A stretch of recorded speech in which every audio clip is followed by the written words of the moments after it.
یا علی مدد ایک بار پھر تمام ساتھیوں کے حضور میں بہت ہی عاجزانہ یا علی مدد اور خیر خواہی کی دعائیں قبول ہو۔ تمام ساتھی جو یہاں پر موجود ہے اور وہ دوست، وہ ہمارے علمی دوست جو اس لیکچر کو آن لائن یا بعد میں کسی موقع پر سنیں گے، یہ ہمارا 6 تصور نور اعلیٰ کا لیکچر ہے۔ یہ سیریز جو کراچی سے شروع ہوئی اور اس میں ہم نے نور کے علیحدہ علیحدہ درجات کو سمجھنے کی کوشش کی، اور اسپیشلی امام جعفر صادق کی اس دعا کو جو انہوں نے نور کی حصولی کے بارے میں فرمائی ہے۔ امام جعفر صادق صبح صادق کی نماز کے بعد اس نور کی دعا کو، جو کہ 16 اطراف کے نور کی دعا ہے، اس کو کچھ اس طرح سے پڑھا کرتے تھے، اور یہ کہتے ہوئے کہ یہ حقیقت میں حضور صلی اللہ علیہ وسلم کی دعا ہے جو صبح صادق کی نماز کے بعد یہ دعا پڑھا کرتے تھے۔ اس میں سے 4 جو پہلے دعا کی نور کے فنکشنز ہیں، یا پہلی 4 جو دعائیں ہیں، اس کا تعلق ہمارے ان اعضاء سے ہے کہ جو ظاہراً و باطناً دونوں طریقے سے ہم یوز کرتے ہیں۔ یعنی کہ یہ دعا کچھ اس طرح سے ہے: اللہم جلی، یعنی کہ یا اللہ عنایت فرما، نوراً فی قلبی، ہمارے دل کے لیے ایک نور، و نوراً فی سمعی، ہماری سماعت یعنی کہ سننے کے لیے، کان کے لیے ایک نور عنایت فرما، نوراً فی بصری، اور ہماری بصارت کے لیے یعنی کہ ہماری آنکھوں کے لیے ایک نور عنایت فرما، وہ نوراً فی لسانی، یعنی کہ ہماری زبان کے لیے ایک نور عنایت فرما۔ یہ جو 4 دعائیں ہیں، اس کا تعلق ہمارے ان فنکشن سے ہے جو ہم روزمرہ کی زندگی میں جس کا استعمال بہت زیادہ ہوتا ہے۔ سب سے پہلے آپ دل کو لے لیں۔ انسان کے جسم کے اندر دل کی کیا اہمیت ہے اور کیا حیثیت ہے؟ اگر دل بند ہو جائے تو انسان مر جاتا ہے،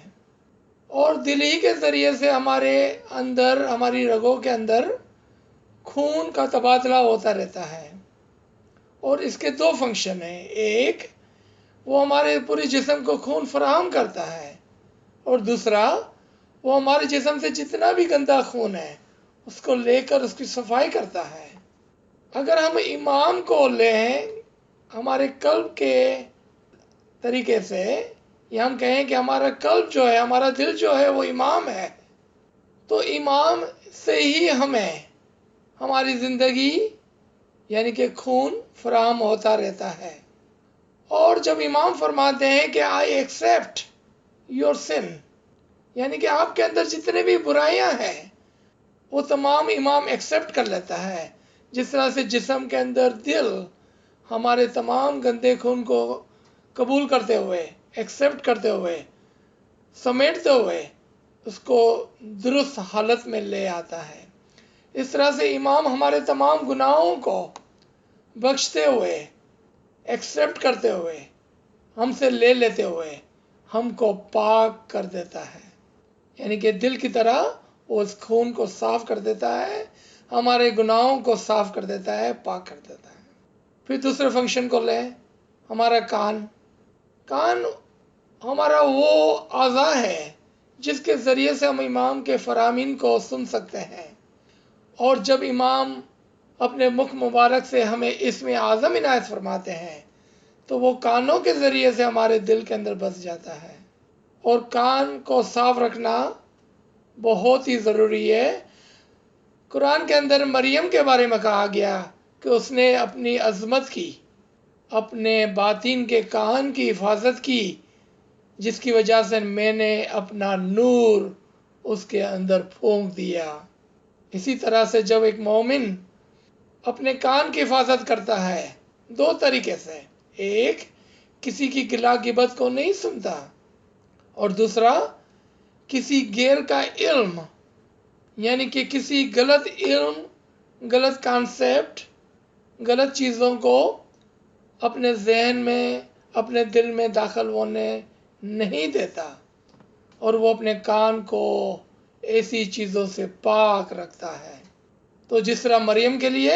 اسی طرح سے ہر مومن کے لیے امام یہ فرماتا ہے کہ جب تم اپنی باطن کے کان، اپنے ظاہر کے کان کی حفاظت کرو گے تو میں تمہارے اندر اپنا نور پھونک دوں گا۔ پھر آنکھوں کی طرف آتے ہیں کہ جب ہم غیروں کے مال کی طرف، پرائی عورتوں کی طرف،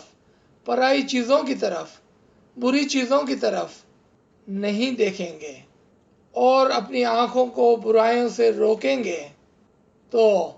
امام ہماری آنکھوں میں دیدار بن کر آ جائیں گا۔ کیوں کہ آج ہماری نظریں پاک ہو گئی ہے، ہماری ظاہر کی نظریں اور ہماری باطن کی نظریں پاک ہو گئی ہے، تب جا کر امام ہم کو اپنا نورانی دیدار عنایت کر سکتا ہے۔ کیونکہ امام ایسی آنکھوں میں نہیں اترتا جہاں پر گندگی، اور آخری زبان، کہ یا مولا تو ہماری زبان کے لیے ایک نور عنایت فرما، تاکہ ہم لوگوں کے لیے اچھا بول سکے، بری باتوں سے گریز کر سکے، بیکار کی باتوں سے گریز کر سکے، امکانہ باتوں سے گریز کر سکے، اور اس سے بڑھ کر جب ہماری زبان کسی کے لیے استعمال ہو تو اس کی اچھائیاں ہم بیان کر سکیں، اور جب ہمارے کانوں سے اچھا علم آئے تو ہماری زبان سے اچھا علم بیان ہو، جب ہمارے دل کے اندر اچھا علم سمجھ میں آئے تو ہماری زبان سے اچھا علم، یعنی کہ ہماری زبان سے صرف وہ باتیں بیان ہو جو امام کو پسند ہو، اور ہر اس بری چیزوں سے گریز کریں کہ جو امام کو ناپسند ہو۔ آئیں ہم ایک گنان کی طرف توجہ دیں جو اس کو ہم نے سینکڑوں اور ہزاروں مرتبہ سنا ہے۔ جے جے مانگو تے تو ہی دے وے۔ کون ایسا اسماعیلی ہوگا جس نے اس گنان کو پہلے نہ سنا ہو؟ کیا فرماتے ہیں پیر؟ کہ جے جے مانگو، یعنی کہ جو بھی میں مانگتا ہوں وہ تو دیتا ہے، لیکن مانگنے کا طریقہ وہ کہاں ہے؟ ہم کیا مانگتے ہیں؟ کیا ہم دنیا مانگتے ہیں یا ہم چھوٹی چھوٹی کوئی چیزوں کو مانگتے ہیں؟ تو اس کے لیے بھی امام ہی نے ہمیں نور مانگنے کا طریقہ سکھا دیا۔ اللہم جلی نورن فی قلبی و نورن فی سمعی و نورن فی بصری و نورن فی لسانی، اور آگے آگے آگے آگے ہر قسم کے نور کی تعلیم دی گئی کہ یا اللہ تو ہماری دل کے لیے، ہمارے کانوں کے لیے، ہماری آنکھوں کے لیے، ہماری زبان کے لیے، ہمارے بالوں کے لیے، ہماری کھال کے لیے، ہمارے خون کے لیے، ہماری رگوں کے لیے، ہماری ہڈیوں کے لیے، ہمارے آگے، ہمارے پیچھے، ہمارے دائیں، ہمارے بائیں، ہمارے اوپر اور ہمارے نیچے کے لیے ایک نور مقرر کر دے، یعنی کہ 16 اطراف کے لیے نور مقرر کر دے۔ اگر 16 اطراف میں نور ہوگا تو پھر ہم کہاں ہو گئے؟ ہم نور میں غرق ہو گئے، ہم علی اللہ کے اندر ایک ہو گئے، ہم امام کے اندر فنا ہو گئے، ہم خدا کے اندر فنا ہو گئے۔ ہمارا کوئی حصہ ایسا نہ ہوگا کہ جس پر نور کام نہ کر رہا ہو۔ آئیں ہم اس کے ایک اور زاویے کو دیکھتے ہیں، ایک اور ایکسپیکٹ سے اس نور کی تعلیم کو سمجھتے ہیں، اور یہ بہت ہی اعلیٰ اور بہت ہی گہرا اور بہت ہی عجیب و غریب قیامتی راز ہے۔ یعنی کہ ان نور کی حصولی کی دعا کے اندر ایک قیامتی راز چھپایا گیا ہے۔ جب ایک مومن سالک امام کے ہدایت کے مطابق صراط المستقیم پر چلتا ہے، اور ایک عابد امام کے فرمان کے مطابق عبادت و بندگی گزارتا ہے، اور ایک عارف امام کے فرامین پر چلتے ہوئے امام کی معرفت کو حاصل کرتا ہے، اور اس کے ساتھ یہ دعا کرتا ہے کہ یا اللہ تو میرے لیے میرے دل میں ایک نور مقرر کر دے۔ تو خداوند تعالیٰ کیا کرتا ہے؟ سنیں کیا حدیث قدسی ہے، اے بندہ مومن تو میری حقیقی معنوں میں اطاعت کر۔ جب یہ سالک حقیقی معنوں میں صراط المستقیم پہ چلتا ہے، حقیقی معنوں میں عبادت کرتا ہے، حقیقی معنوں میں علم حاصل کرتا ہے، معرفت کو حاصل کرتا ہے، تو کیا فرماتا ہے خدا؟ میں تجھے اپنے جیسا بناؤں گا۔ یعنی کہ اس کے دل پر ایک قیامت کو برپا کر دیتا ہے، اور اس کے دل سے تمام گناہوں کو صاف کر دیتا ہے، اور اس کے دل میں ایک نور مقرر کر دیتا ہے۔ قیامت کے منازل سے گزارتے ہوئے، یعنی کہ اس کو پاک اور پاکیزہ کرتے ہوئے، اس کے دل کے اندر ایک نور مقرر کرتا ہے، جس کی وجہ سے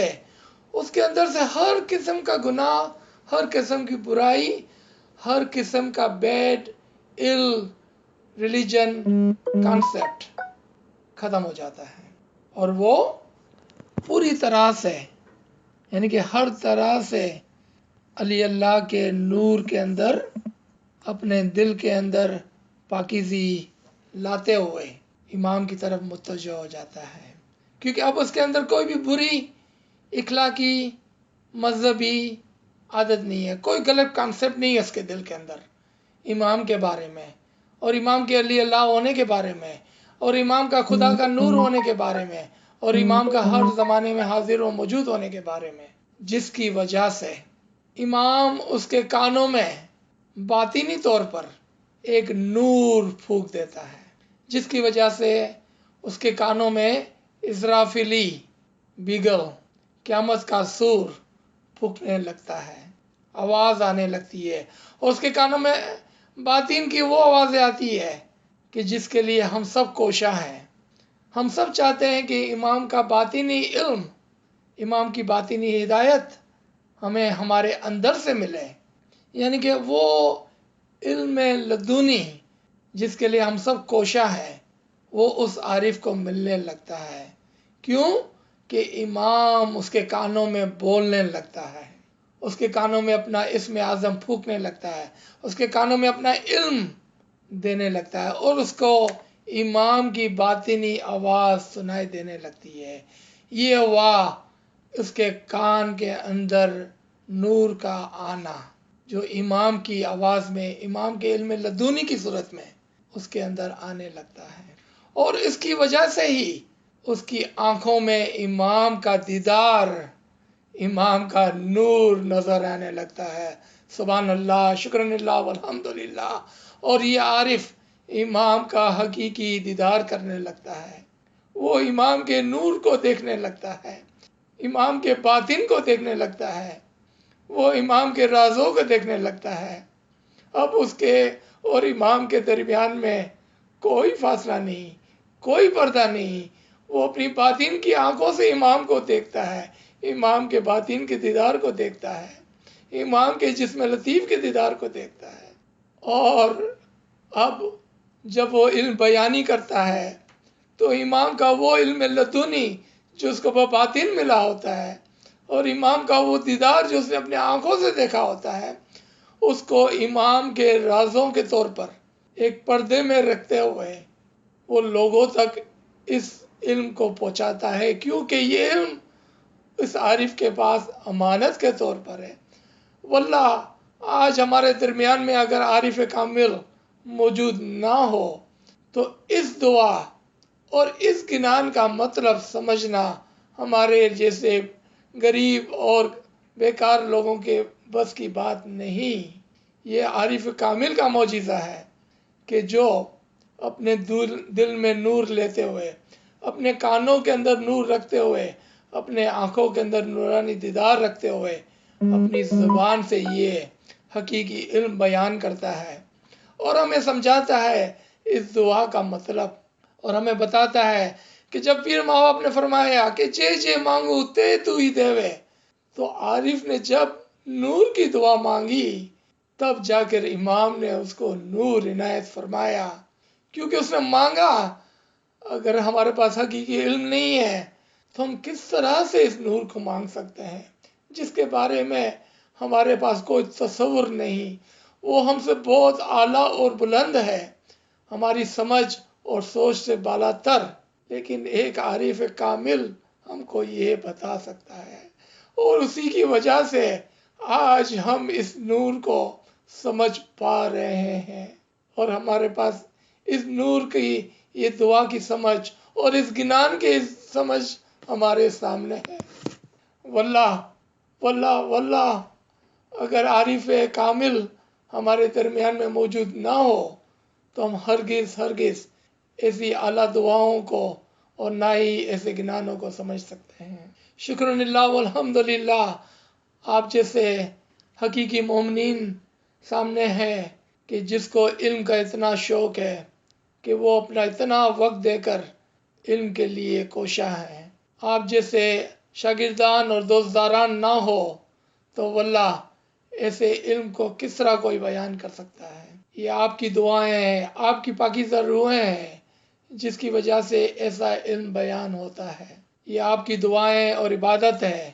کہ جس کی وجہ سے ایسے علم کی طرف توجہ دی جا سکتی ہے۔ مجھے امید ہے اس لیکچر کو جو بھی شخص سنے گا، جو بھی مومن سنے گا اور جو بھی پاکیزہ دل اس کو سنے گا، وہ ضرور شکرانے کے 2 4 5 سجدے کریں گا اور مولا کے حضور میں یہ دعا کریں گا کہ یا مولا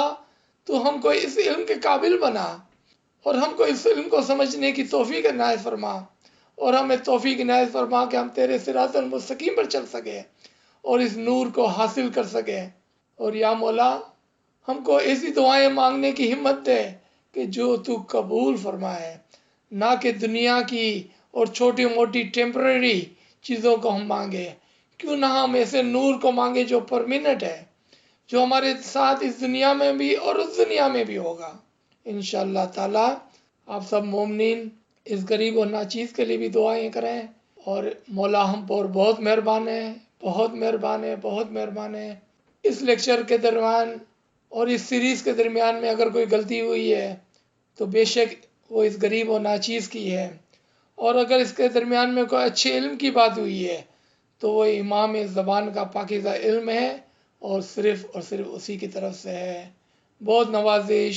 شکر گزاری، یا علی مدد، یا علی مدد، یا علی مدد۔ اگر کوئی کوشچن ہو تو بے شک آپ پوچھیں۔ یا علی مدد، شکر گزاری، شکر گزاری۔